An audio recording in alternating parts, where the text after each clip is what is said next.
Air signs, tignan natin kung ano po ang mensahe para sa'yo ngayong araw. Keep in mind po na ito ay general reading lamang. So, hindi po lahat ay makarelate. So, be open-minded. So, we have lack of faith. Medyo nawawalan kayo ng tiwala dito. Sa inyong sarili ba? Sa mga taong kadil ba ninyo? Kanino ba kayo nawawalan ng ng faith, ng pananampalataya, ng trust, 'di ba? Ng tiwala dito sa tao. Tignan natin. Yan, nawawalan kayo ng paniniwala. Parang hindi siguro naaalagaan ano? Air signs. But let's see ano pa yung mensahe para sa'yo. Meron tayo ditong Cupid's arrow. So, may hesitation nga kayo na nararamdaman dito.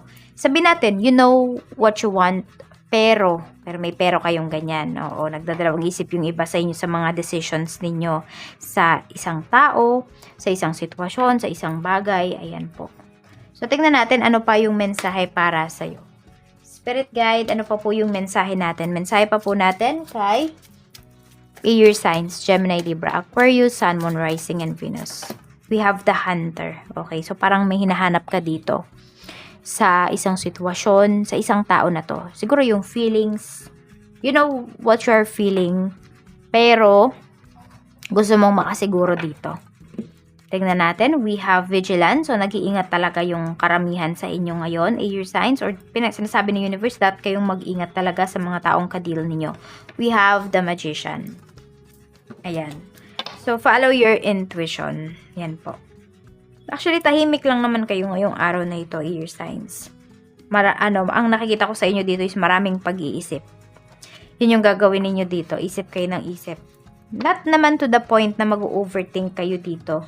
Pero kasi meron kayong mga doubts. Ayan. So, tignan natin ano pa yung mensahe para sa'yo. Tignan po natin. Tignan mo din yung mga actions ng mga tao sa paligid mo. Not just their words, you know. Hindi lang yung mga sinasabi nila, pero mas maganda, tignan mo yung action nila towards you. Tignan natin. What is lack of faith, spirit guide? Saang aspect po ito ng life ni air signs? Okay. Pwedeng sa trabaho to, sa pinagkakakitaan po ninyo. Pwede rin naman sa negosyo yung iba sa inyo. At hindi ko nga alam ba't yan yung card o yung deck na kinuha ko. Ito pala. But let's see, tignan natin kung magkakatugma ba. Saang aspect po ng life, spirit guide, itong lack of faith na ito. Sa office, sa trabaho. Parang naiisip ninyo kung sulit pa ba. Abundance, sa pera nga talaga. O, pera talaga yung pinapakita. Abundance din yan eh, yung 8 of Pentacles natin. Sa pera talaga, sa pera, sa negosyo, sa trabaho.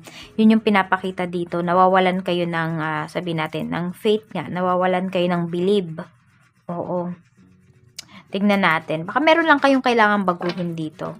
What is Cupid's arrow? We have postponement. Ayan, may nag-hesitate nga dito. So, hindi ko alam kung may nagyayaba sa inyong makipagkita or meron kayong pupuntahan dito. Merong invitation na na-receive yung iba sa inyo tapos biglang ika-cancel ng tao. So, hindi ko alam kung nagka-problema siya or meron siyang biglang pinuntahan, ganun. Basta maka-cancel yung pagkikita, yung usapan po dito. So, parang yun, mapapaisip kayo kung next time, okay na yung taong to, magyayaya ulit siya. Di nyo alam kung pupunta pa ba kayo or oo pa ba kayo sa tao na ito. We have naman clinging to the past, we have the Hunter. Ayun, so iba sa inyo, yung feelings na hinahunt ninyo o yung feelings na gusto ninyong ma-feel is yung na-feel ninyo before. Ayan po, para makasigurado kayo, ganyan. So, we have clinging to the past. Kaya lang kasi, di ba, paano kung ibang feelings na pala yung pinaparamdam sa'yo ng taong to. Ibang feelings na pala yung kailangan mong maramdaman. Or iba feelings na pala yung nararamdaman mo. Pero ito pa rin yung feelings na gusto mong maramdaman. Alam mo yun, parang meron kayong gustong ipilit dito. Air signs, yun yung nakikita ko sa'yo with the Hunter. Meron kayong gustong pilitin. Ipilit, more on ipilit na nararamdaman. Dapat ito yung maramdaman ko. Ayun, meron kayong word na dapat ito yung maramdaman ko. Dapat ganito. Yan o. So, kasi may mga bagay dito na pag pinilit natin, mahihirapan talaga tayo. What is vigilance? Ayan, compromise. Okay? So, hindi po porket nakipag-ayos sa'yo yung isang tao na to, porket okay yung tao na to, is, you know, you are very You will be very open to this person. So, maging maingat din po kayo sa mga sinasabi at sa mga aksyon na gagawin ninyo around people. What is the magician? We have success. Kapag may gusto ka talaga, air signs, talagang pagtutuunan mo ng pansin, talagang itutuloy mo ito.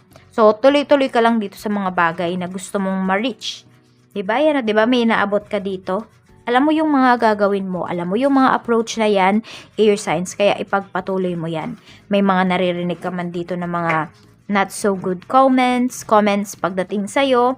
Tuloy-tuloy mo lang yan. Okay? Kasi kilala mo yung sarili mo eh. Alam mo kung ano yung gusto mo. At hindi ka naman makatatahimik, hindi ka makakatulog hanggat hindi mo to nakukuha. So, ituloy-tuloy mo ito. Tignan natin. So, may success na paparating sa'yo ngayong araw na ito. So, iba-iba naman tayo ng meaning of success, hindi ba? Meron dito, meron lang kayong ginagawa. Sabihin natin, maliit na project. Pero success na yun para sa inyo kasi may nagawa kayo. Or sabihin natin, yung iba sa inyo, ang success sa inyo ngayong araw na ito is yung gigising kayo ng maaga. Kasi kayo, hindi kayo morning person, yung iba sa inyo. Kunwari, ganyan. Or hindi kayo nahirapang matulog ng maaga. So, basta yung mga simple steps, simple success na yun para sa inyo. Na hindi nyo naman usually nare-reach, hindi nyo usually nagagawa. So, tingnan natin kung ano pa yung mensahe para sa'yo. Spirit guide, mensahe pa po natin. Mensahe pa po natin, Spirit Guide, for air signs. Pagdating sa work. Pagdating sa work, Spirit Guide, let's see. We have 6 of Cups. Okay, yan. So, parang ito, inaalala nyo, yung, ano ba, yung unang pumasok kayo dyan sa work, ano ba yung na-feel ninyo, nami-miss nyo na yan eh. Some of you kasi hindi kayo inspired dito. Tapos, pwede rin, air signs, hindi rin nakaka-inspire yung kinikita nyo. Yan po. So, parang gusto nyong ma-feel, parang gusto mong sabihin sa sarili mo na gusto kong ma-feel yung na-feel ko before, nung na-receive ko yung ganito. Yung natanggap ako sa trabaho. So, some of you, di na kayo motivated dito pagdating sa work ninyo. Pwede rin kasi ang dami ng changes na nangyari sa trabaho. Kaya, yun, parang napapaisip kayo dito na, ito pa ba yung gusto mong trabaho? Kaya mo pa ba? Ayan, meron kayong namimiss. Yung feelings, yung, ewan ko ba, feelings yung namimiss ninyo dito eh. So, cold na ba yung iba sa inyo? Air signs? Ba't ganyan yung lumalabas na energy natin dito, no? So, tignan natin. Siguro may binabago kayo sa sarili ninyo. Para hindi kayo matake advantage ng mga tao. We have the Hermit pagdating naman sa negosyo. Ayan, so focus na lang kayo dito sa negosyo ninyo. Kasi nga ito, pwedeng may delay sa ano nyo sa mga products niyo sa mga supplier, ganun po. So, may delays na pinapakita dito. Tapos, kasi yung iba sa inyo, pwedeng may in-offer sa inyo yung supplier, tapos nagdalawang isip kayo. Tapos, nung pag-decide na kayo, pwede na, ayun, ay, next ano na lang, cut off na, kunwari ganyan. Cut off na next Saturday na yung delivery, ganito, ganyan. Yun, so, kaya kailangan pag magde-decide talaga kayo dito, sabihin natin, irespeto nyo yung oras ng isa't isa. Kasi baka may given time naman, may time frame na binigay sa inyo. Oo. Kaya respeto lang, respeto. Mas more on yun yung nakikita ko dito sa supplier mo, tsaka between sa'yo. At syempre, sa'yo at between sa mga clients mo. Tignan natin kung ano pa yung mensahe, Spirit Guide. So, huwag kayong mag-alala kasi minsan naman yung mga delays sa life natin is, mas minsan nakakabuti pa yan sa atin. Mas nabibigyan tayo ng direksyon sa buhay. Or time pa para mas mag-isip-isip. Pagdating sa pera, we have naman 4 of Swords. Ayan, clinging to the past. Diba, ito yung energy natin. So, ito mukhang meron kayong gustong singilin dito. Actually, naaawa yung iba sa inyo air signs dun sa nangyayari sa taong yon. Kaya lang kasi naaawa din kayo sa sarili niyo dahil pinaghirapan nyo naman yung pera na ito. Nasisingilin ninyo dun sa tao na yon. Ayan. So, clinging to the past. Meron din dito, pwede na napapaginipan nyo pa yung mga binili ninyo or napapaginipan nyo pa yung mga pera na nawala po sa inyo. Oo, meron kayo napaginipan na nangutang sa inyo tapos di na nagbayad. Alam mo yon, pagkagising mo nang hihinayang ka. Kasi nasasabi mo na lang talaga sa sarili mo na ay hindi na talaga magbabayad. Kasi yung iba sa inyo air signs, pag nananaginip kayo, nangyayari talaga siya.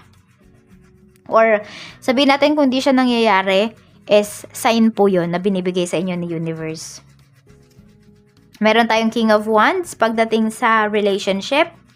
Ayan po, oh. Pwedeng meron tao dito na nagbibigay ng effort sa inyo. Yan po. Meron dito nakakasundo kayo. Pero at the same time, air signs, nandun pa rin nakikita ko sa inyo na nag-iingat kayo. So, yung energy kasi na to, Aries, Leo, Sagittarius, fire signs. So, pwedeng yan yung mga ka-deal po ninyo ngayong araw. So, we have Knight of Pentacles. So, may success po na paparating dito pagdating sa inyong relationship. Some of you nga pwedeng yung pinag-uusapan nyo na ng taong to is kasal. Ayan po, yung iba naman kasi sa inyo, pwedeng kasal na kayo. Ayan. Pero meron dito is yung kasal yung pinag-uusapan ninyo dito. So, mga seryosong bagay na po. Slowly but surely yung mga pinag-uusapan ninyo. Or slowly but surely yung pacing ng inyong relationship. Maganda naman yung pinapakita dito kasi pinapakita naman na seryoso sa iyo yung taong to. Oo. So, we have number 6. Actually, 6654. 6654. Ayan po yung inyong lucky number. At, ano ba yung ano? Ayan, be compassionate with yourself. Kung kailangan yung i-distansya yung inyong sarili sa mga tao na hindi nakakabuti sa inyo, you do it. Air sign. So, yan lang po yung mensahe para sa'yo. Maraming salamat. Mag-iingat po kayo always. And more blessings to come. Bye-bye!